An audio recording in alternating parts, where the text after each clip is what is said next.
let's talk about the basics of concealed carry.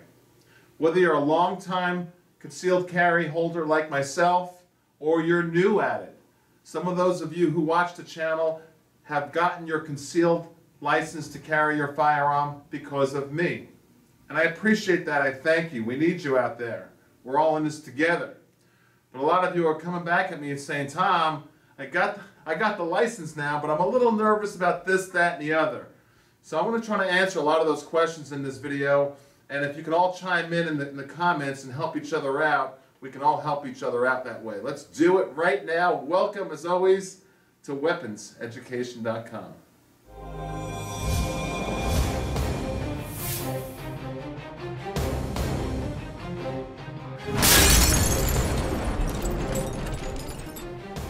Let's start with the foundation, your gun. You really need to choose the right gun, and I'm talking to those of you who are new at getting your concealed license, and also, of course, veterans. I'd like you to throw in your input.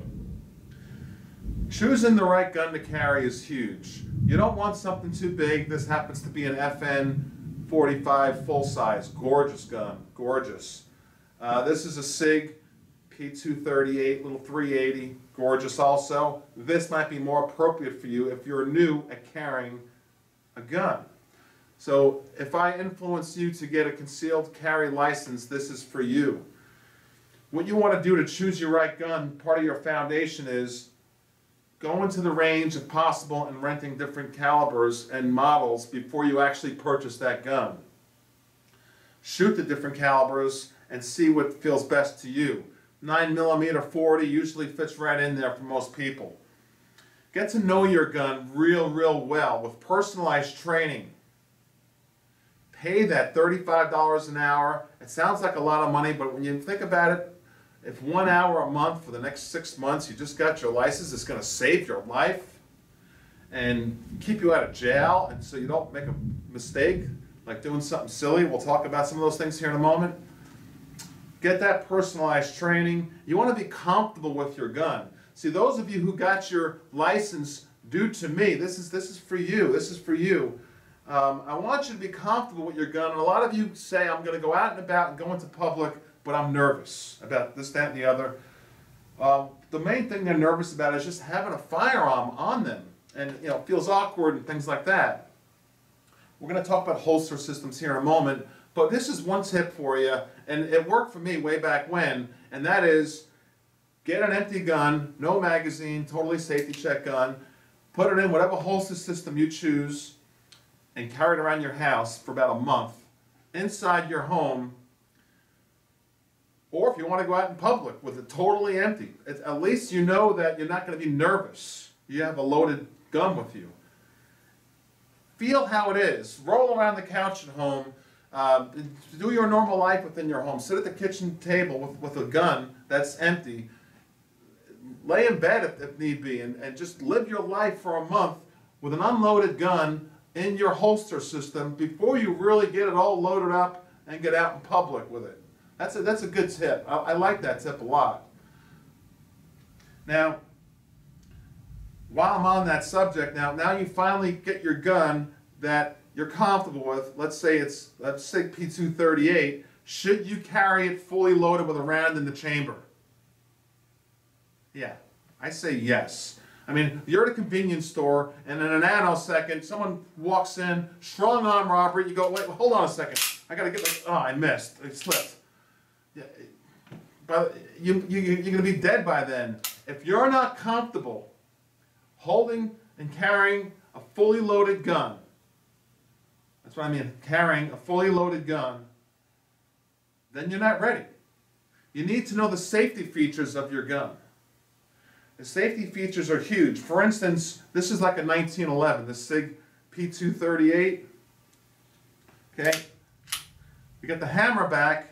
Okay, we got a single fire operation firearm here. You have that one safety there, so I'm telling you to carry it loaded, and if you're not comfortable carrying it loaded, think twice about carrying just yet. That's up to you. If you don't want to carry it loaded, that's fine. Keep one out of the chamber and get ready to rack your slide when need be in a nanosecond. But you need to know that safety, like inside and out. There's all different types of safeties. That's why it's so important you know your gun. With a 1911, you just pop it down and you're ready to go. And it's a very light trigger on a 1911. That trigger goes off. So you want to make sure when you're carrying, always look down. That's why I say carry in your home with an empty magazine, empty gun. And, you know, see if that safety is going to go up or down by mistake. Sometimes you'll be, oh my gosh, look at that. The safety's down. I didn't even know that. I must have moved around and the safety went down with a 1911. What about, here's an FN57, and we have a safety that's red or, you know, or nothing here. And a lot of people mistake the red dot for being safe. Oops, no, that means fire. Red means fire. Red means you're ready to go, you're hot. So know your safety features real well. And if you have a decocker on your firearm, which means you could release a single action to a double action now, that's great because now you could drop your hammer safely with a round in the chamber. You see it's on red. This is the FN 45, and you can now put it in safety. Now you're cocked and locked and in double action. That's a real safe way to carry. I do like that decocker system. Now, actually carrying your gun. Okay, now you figured out which gun to carry. And by the way, I see this knife in front of me. This is a Raha 1. I say if it's legal, always carry a knife in conjunction with your gun. Please practice, practice, practice, please. But always carry a knife because you never know what's going to happen in a nanosecond when someone has a strong arm robbery. I mean, my best friend's a cop here in Broward County, and I tell you right now, he's telling me some stories every day of these strong arm robberies. Convenience stores, this shooting, that shooting. It's like a little war zone out there. It's good for you to have options. It's good for you to have a knife. I think everyone would agree with that. Not something this big, probably. Well, that's just me. I like my big knives. I have the smaller ones too, as you know, but carry a knife for a secondary option. Okay, now actually carrying it, first of all, what clothing do you wear before I tell you about something here? I say don't stand out. Don't wear t-shirts that say, you know, rock out with your Glock out or something like that. Don't advertise that you have a gun. We're talking about concealing. This is not a debate between open carry and concealed carry. This is talking about concealment only. So if you're going to conceal, conceal it and cover it up real well. Wear a white t-shirt. What I do is I wear, or any color you want, 100% cotton t-shirt under whatever shirt I'm going to cover up my gun with, because it absorbs sweat during the summer, it keeps you warmer in the winter, and it keeps the gun from rubbing against your skin, whatever type of system you have. Now let's talk about systems, and we've got to start with a belt. We have to start with a belt, okay? A good, strong leather belt. That's like the backbone start of your system. Now we'll talk about holsters here. You know I have my own holster and belt line leather systems of concealed carry. It's got my logo on it here. I got my own name on this leather. It's the highest quality leather there is really in the world. I mean, this stuff is, I designed it all. Weapons Education has my my logo right there. But I'm just saying, I'll put the links below for these products if you wish, but you want a good belt. Then, because you got to hold everything, let's talk about different holsters. I like this holster. I call it a slide belt holster. I mean, this is great. You can put, I carry a 1911 or whatever type of gun I want. I can pull it off. A shirt like I'm wearing here, a button-up shirt, long sleeve, or short sleeve if it was. Just don't tuck it in your pants. You can cover anything up with a holster like that. And then you know my preferred method is the shoulder holster, because if I'm driving, look how nice that matches. If I'm driving, here's a full-size 1911 Kimber, 10 millimeter. You know, if I'm driving, I can always get at the gun. No matter what situation, I can get at the gun.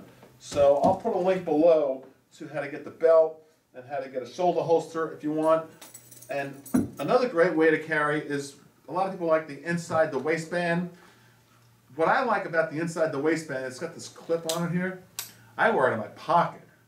I wear it in my pocket, and I can pull off carrying a 44 Magnum snubby in there, like that, in my pocket, and just put that clip on the outside of the pocket. So that's another good option for you. Those are my 3 preferred methods that I just showed you. Like I mentioned, I would carry your gun with the round in the chamber. That question comes up a lot. But if you're not ready for it, don't do it. When you're carrying your gun, don't tell anybody. It's private. It's like telling someone what kind of underwear you're wearing or something. It's like silly. Don't tell anyone you're carrying your gun. It's going to get you in trouble, especially with everything going on now in this world. You don't know who you're talking to. You might be at a party or something. You might be out and about. And know your state laws. You better know if you can go in that restaurant and sit at that bar or not, because some states, like Florida, I can go into an Applebee's and go to the restaurant portion legally, but I can't sit at the bar with my gun. So know your state laws. Go to your state's website. These are basic things you need to know, and say, Google it and type in there all the questions that you want answered, and go to that state website and look at all your questions that you need to be answered. Don't break any laws. Don't put any bumper stickers on your car that could make you a flag for having a gun in your car, or having to be profiled, or people breaking in your car and things like that. And situation awareness is huge. Now you're carrying your gun, you've got your practice in, you've got your training in, you're comfortable with your gun, and you're finally carrying on a regular basis, which is huge. You want to do that all the time, but situation awareness is important. I mean, I tell you, when I pull into a gas station, I take off my seatbelt, I look around. I look inside the convenience store, I look all around at who's pumping their gas, when I'm getting out in the mall, wherever I'm out and about. If I'm in a condominium complex, a housing complex, it don't matter where I'm at. My situation awareness is, I'm staring everything down, because I'm about to go out into the wide open here and expose myself to a possible robbery. I'm not nervous. I'm very comfortable. I know I have my gun. I know it's my last resort. I know I have my knife hidden there. I'm comfortable with my knife. But situation awareness is so important. And remember, the best safety, besides the safety features we spoke about, is between your ears, it's your brain. That's your best safety feature. Diffuse any bad situation out there. Be comfortable with your gun. Get training with your gun. Be proud to have your gun. And carry it at high persistency. And the rest of your life, you'll most likely never have to pull it, but you need to carry it. We need to use our Second Amendment, carry our guns, and all of you, please get your concealed license now. Do it now. Do it now. Thank you, my friends. Check it out.